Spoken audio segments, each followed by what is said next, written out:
Hi guys, Chris here with Super Savvy Travelers. Hey, thank you for sending me all of your comments and your experiences from the last video. I really appreciate that. I love hearing about your magical moments in Italy and the things you found while traveling. So please keep sending those. Those are great.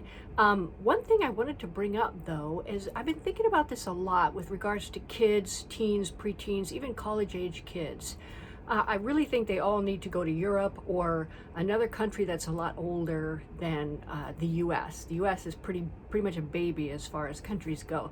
And I remember when I was 17, my dad came home and he said, "Oh, we're all going to Belgium." And I'm like, "Oh, okay, Belgium." I had no idea where it was or, anything about Belgium. So I said, okay, that's exciting. I wanted to see Europe. I really wanted to see Europe, actually. But I had no idea what to expect. My whole family went over except my one sister, so that was 6 kids and 2 adults. And my dad worked for the government, and he was being sent over there to study at the Institute of Fluid Dynamics, get his PhD. My dad was a brilliant man. Anyway, so he was sent over there to study. So the whole family just went over there all at once, and we sort of were thrown in to the French schools. I went from an American school to a French Catholic school, which was all girls, which was a very interesting shift of realities for me. The school was in an old abbey, and the abbey had been there for hundreds of years. So that right there was a little bit of a culture shock, but also very cool. Brussels has these beautiful cobblestone streets, and everything European was so different, And living there, I had to learn the language. I had no choice. They threw me into a French-speaking school, which was good. I do have to say, though, that if you do put your kids into a foreign language school, there is going to be a period of unhappiness, because when you can't communicate, you become unhappy. The cure for that is teach them as much as you can about their new language. Get them reading things, get them looking up words, get them studying the language. That is the most important thing, and that's what really saw me through.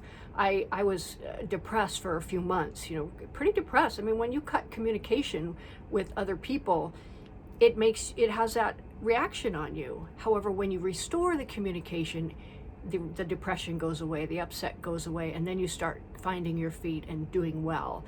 So I do think that it's an important thing to do. I mean, if you put your kids into a foreign language school, they're going to come out of it better than how they came in. Was it difficult? Yeah, it was difficult. But I used to be painfully shy when I was a kid.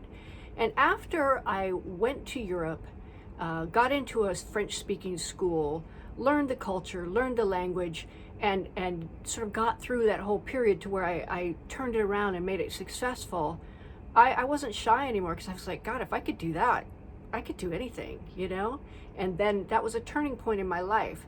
Another thing that I really got out of it was the fact that we learn history. We learn our European history, we learn our history of various other areas, but if you don't have context, it really doesn't mean much. It's just something that happened over there a long time ago. It doesn't affect me. And we're talking about things like the Holocaust and things like that. In Europe, that was a very, very real thing, and you don't really understand it until you go to places like, for example, Warsaw. I went to Warsaw a few years ago and saw the new city that was rebuilt, on the absolute rubble and ruins of the previous city. And you saw the resilience of the people, and you saw the beauty of their architecture and their culture, and how they refused to let it die. It was just, to me, so very enlightening, so touching. It just made me love the Polish people so much, because of what they would not allow themselves to be vanquished spiritually as a people. They were just not going to have it. And to me, that was just the best thing. If you get a chance to see Warsaw, definitely see Warsaw. But again, that stuff happened all over Europe. It happened in the big cities in Italy as well, and even down south, sometimes you still see references to Mussolini. And in Rome, you see the Mussolini buildings and stuff like that, and you go, God, that really wasn't that long ago. And you start putting everything into context. It all makes sense. You see where these things happened. You see the people whose relatives went through it, and it just makes a huge difference. Your worldview goes from, me and my high school to everybody. And you start seeing other people, you start loving other people. It's an amazing transformation. And I think every Everybody who hasn't experienced it needs to, and especially kids nowadays. They need to get out, they need to see the world, they need to see other people, they need to develop a love for other people and other cultures. And I think that we naturally do that, but we have to be exposed to them first. So if you have kids, definitely plan a trip to Europe. It's not as expensive, and I have a whole bunch of tips and tricks on how to make it really, really affordable. But it's an education that they'll never forget. It will stay with them, and they'll have, in addition to that, they'll have beautiful, beautiful memories to treasure. So I hope that helps you a little bit. If you have kids and you have trouble, or you want to help on, planning something, I don't sell travel anymore, but I sure would love to help you, work things out so you can go see those things. You can get in touch with me at info@supersavvytravelers.com, or you can put stuff in the comments, and there you go.